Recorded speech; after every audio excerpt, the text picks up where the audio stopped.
Dawwalte abboo. Hello. Salaam warahmatullahi wabarakatuh. Ya abboo anaan jedhe albamii suuraa keetiin olii gadi galchi ilaalaa irratti na Dawwalte.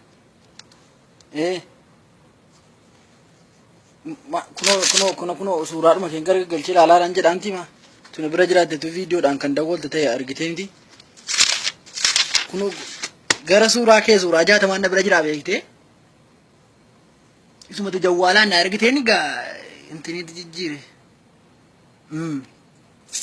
Akkamati idiin akkam ta'e sirra darbe. Dhufeetuma narra dabarfate. Maali gaanu hundayyuu dhufee nurra dabarfate baguma si fuudheen darbini.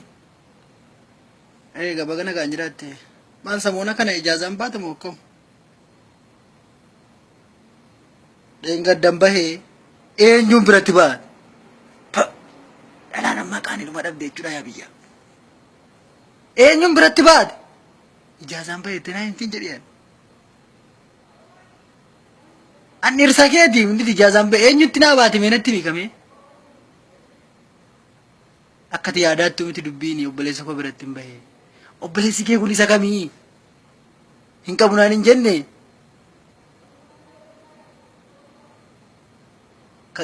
Ka garaa tokko waliin baane. Garaa lama waliin baatan siniin hin jenne garuma tokko waliin baatanii eessa jira?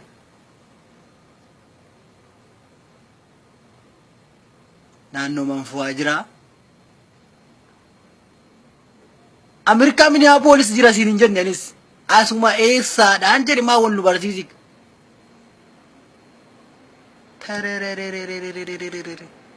Yaa badabbaa kootii mool danda'an qooti. Yaa badabbaa kootii mool danda'an qooti. Maal jettaa? Hai gash jedhamta booti. Ilaame niin dawwalini badiinsin jedhe ardii kanarraa dhabamiinsin jedhe si haa dhabu booti akkatu. Dhabami gaade takka to'ate na gubdee gubadhu sin jedhe shariinaaf dabuute ta'e booti. Gurba maal inni shariinaaf dabu'e ta'u? Abaarsan taa'e nama na baarimu maaltu bade? Baleessu maal haasofta taati? Warra koo namni ijaazaa buufaten sin jedhe. Maal kanaa gadi waa biraa jira? Ijaaza jechuun maanni silasi? Maanni ijaazaa waan nyaata wayiti moo waan qorqan akka burtukaanaatti? Waa ijaazaa kanan beeku beektan een gadda ijoolleen ijaazaa naan jennaan waan harkatti kaatamu fahinsa beettee meenaa himtaa maan? Ati immoo lafa keessaa baata moo sin jedheen? Ijaazaa maqaasaa beeku. Ijaazaa maqaasaan beektu? Dhalaaniif dhiirri walitti bahuu. Zamashaa beekta zamashaa walitti bahanii wal ciraa ooluudha. Dhaal kun. Yaa jettan kun. Fakka gaan immoo saayibaa mataan dhibbaaf shan na galeessisan sin jedhe. Digirii 500.